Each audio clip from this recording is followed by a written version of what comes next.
Un mur végétal donne souvent beaucoup de cachet à vos conceptions intérieures. Donc dans cette vidéo, je vais vous montrer mes astuces et conseils pour en faire un facilement sur tes 5 renders. C'est parti.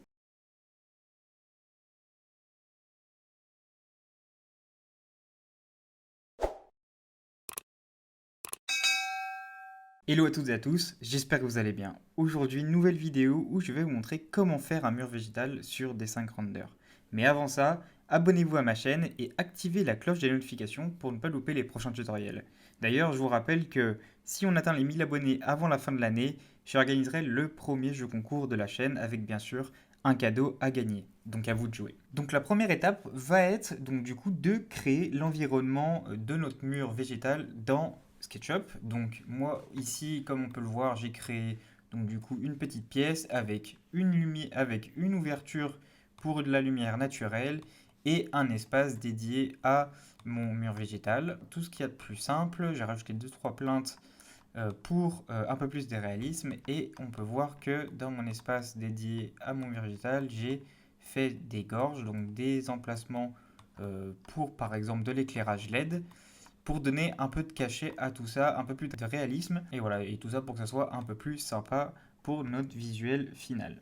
Donc une fois que nous sommes dans des 5 renders, donc vous faites vos premiers paramètres. Donc moi je me mets toujours en fly pour de maniabilité, on va dire, je vais mettre en 2, comme ça va être un peu plus simple. Donc la première chose à faire, bien sûr, une fois arrivé dans des 5 renders, ça va être d'importer une texture de sol végétal que nous allons donc appliquer sur la texture souhaitée, donc sur notre mur végétal. Donc nous allons aller dans Assets, Matériaux, de préférence Outdoor, Ground. Donc nous avons donc plusieurs possibilités, Grassland 01, Grassland 02. Je pense que le premier est plutôt pas mal, donc nous allons cliquer dessus, télécharger la texture, hop, comme ceci, et l'appliquer directement sur notre mur végétal. Hop, une fois que nous avons appliqué la texture, nous allons la placer en mode custom pour pouvoir dimensionner cette texture de manière personnelle. Donc moi je vais appliquer triplanar et je vais peut-être l'agrandir un petit peu, comme ceci, voilà, très bien. Et ensuite on va pouvoir commencer à importer nos modèles 3D de nature. Donc là, je vais vous donner deux trois conseils sympas. Donc nous allons dans Assets, qui est ici, Modèle, donc ça change un peu, Nature. Et une fois dans Nature, nous allons aller dans Shrubs. Et dans Shrubs, nous avons donc tous les modèles nécessaires pour faire, comme je vous l'ai dit, un mur végétal. Alors bien sûr, vous pouvez mettre les modèles que vous voulez, mais je pense que déjà juste avec cette catégorie-là, nous allons réussir à faire ce qu'on veut à ce niveau-là. Donc là, nous avons plusieurs choix qui se proposent à nous. Moi, je vais essayer de prendre une base. Donc bien sûr, pour avoir cette bibliothèque, il faudra avoir obligatoirement des 5 Render Pro, ce qui va vous permettre de multiplier vos conceptions par rapport tout simplement au nombre d'objets que vous pouvez voir ici qui sont basés dans la bibliothèque de D5 Render Pro. Donc bien sûr, si vous avez des 5 Render Pro, vous aurez plus de facilité à faire ce genre de conception. Donc nous allons commencer par choisir un modèle nature, donc dans Shrubs, qui va nous servir de base. Donc ça va être notre première couche de végétaux qui va être, on va dire, la plus imposante et qu'on va voir en premier.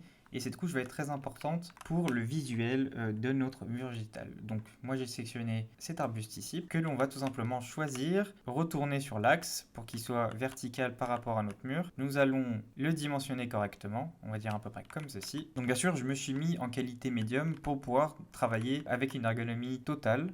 Comme ça, on garde un peu plus de ressources pour notre ordinateur pour pouvoir travailler plus facilement. Donc une fois que nous avons retourné sur le bon axe nos végétaux, nous allons donc les appliquer comme ceci sur notre mur. Voilà, donc c'est pas très grave si vos végétaux passent dans votre mur, car dans tous les cas, avec la densité qu'on va mettre dans notre mur, ça se verra pas. Voilà, donc on en a placé un et le but maintenant, ça va être de, pour créer notre base, de dupliquer ce végétaux à chaque fois pour ensuite remplir notre mur. Donc pour dupliquer, je vous rappelle, nous appuyons sur Shift, et nous prenons une des flèches et nous dupliquons notre objet comme ceci. Donc à chaque fois, nous pouvons les retourner de manière différente. Sinon, si vous voulez les déplacer sur le même axe, nous pouvons utiliser ce petit carré ici, comme ceci, et en fait nous allons rester sur notre mur. Sinon, si vous voulez dimensionner d'une autre manière, vous pouvez appuyer sur V et nous pouvons voir que si nous appuyons sur V, nous avons une différente manière de pouvoir dimensionner nos modèles, donc avec les flèches. Et en appuyant sur V, nous pouvons rebasculer sur l'outil de déplacement. Vous pouvez bien sûr sélectionner plusieurs modèles et les dupliquer à votre manière par la suite.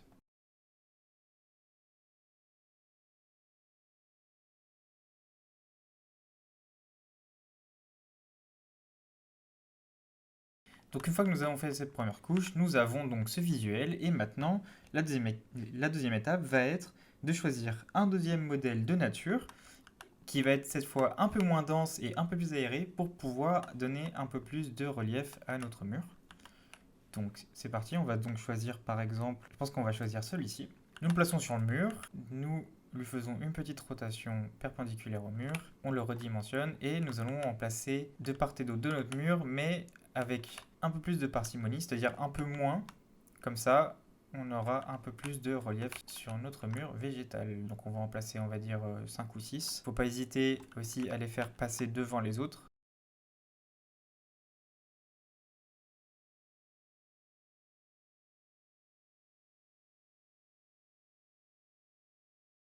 Alors après, c'est vraiment personnel, hein, donc vous pouvez faire tout ce que vous voulez. Le but est de faire ces 3 couches pour avoir un bon visuel et de bons volumes pour votre mur végétal. Alors après, vous choisissez n'importe quel type de nature.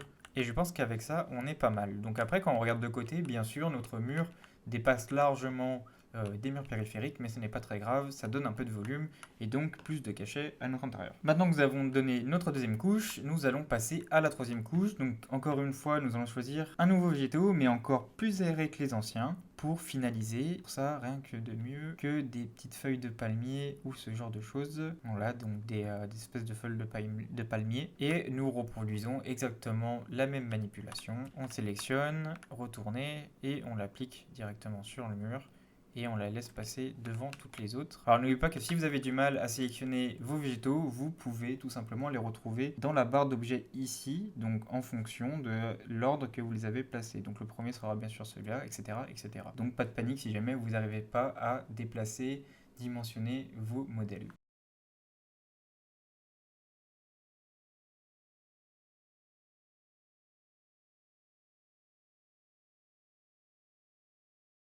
Hop, comme ceci, et on va terminer par l'occasion avec une dernière couche qui n'est pas forcément obligatoire, mais je trouve que ça va être pas mal pour le visuel, avec un tout petit végétaux qui va donner un peu plus de précision pour notre mur. On va privilégier ce type de fougère qui va être plutôt pas mal, ça redonne en plus encore une fois deux nouvelles feuilles différentes par rapport à avant qui va être très intéressant. Voilà, donc ça c'est parfait et on reproduit la même chose encore une fois. Vous voyez, hein, c'est très simple, hein, on fait 4 couches différentes. Le but c'est de faire la même chose, placer vos végétaux de manière à ce que ce soit un peu naturel, donc très aléatoire, et de faire autant de couches qu'on veut. Le but c'est de créer quelque chose qui nous plaît bien sûr.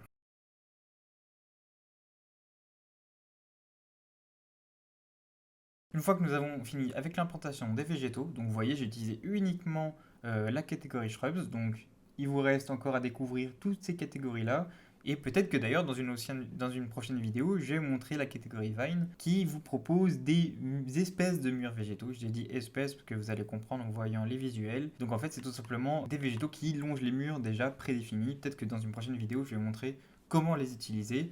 D'ailleurs, dites-moi dans les commentaires, écrivez-moi un petit message, vos questions aussi d'ailleurs, si vous voulez voir la prochaine vidéo sur ce genre de végétaux ou par ailleurs sur un autre sujet, sur des synchrondeurs ou un autre logiciel bien sûr. Une fois que nous avons terminé avec l'implantation, nous allons donc passer maintenant au visuel. Donc pour ça, moi j'active toujours la grille qui est plutôt sympa. Et on va essayer de se mettre droit par rapport à notre conception. On va mettre un peu moins de FOV, quitte à utiliser l'outil Keeping Plane. Donc là, on se place dans le mur. On utilise l'outil qui va nous permettre de traverser les murs. Nous utilisons les parallèles et on va se mettre en 5:5 pour avoir un ratio type format Instagram par exemple. Nous allons mettre en 4K pour une meilleure résolution. On va implanter, comme je vous l'ai dit au départ, notre éclairage LED pour donner un aspect un peu plus sympa à notre mur. On va mettre une température un peu plus chaude en sachant que la couleur des végétaux sont plutôt verts, donc froid. Et nous allons mettre par exemple 3500K.